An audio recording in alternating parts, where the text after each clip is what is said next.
Tutto si decide oggi. Ora noi o risorgiamo come squadra o cederemo 1 centimetro alla volta, uno schema dopo l'altro, fino alla disfatta. Siamo all'inferno adesso, signori miei. Credetemi. E possiamo rimanerci, farci prendere a schiaffi.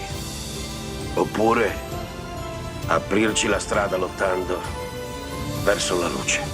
In questa squadra si combatte per 1 centimetro. È vero, guerra. In questa squadra massacriamo di fatica noi stessi e tutti quelli intorno a noi per 1 centimetro. Ci difendiamo con le unghie e coi denti per 1 centimetro. Perché sappiamo che quando andremo a sommare tutti quei centimetri, il totale allora farà la differenza tra la vittoria e la sconfitta.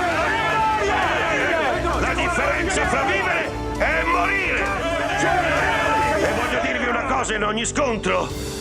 È colui il quale è disposto a morire che guadagnerà 1 centimetro.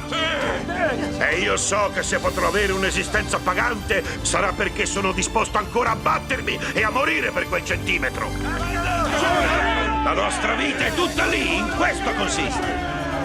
Perciò o noi risorgiamo adesso come collettivo o saremo annientati individualmente. È il football, ragazzi.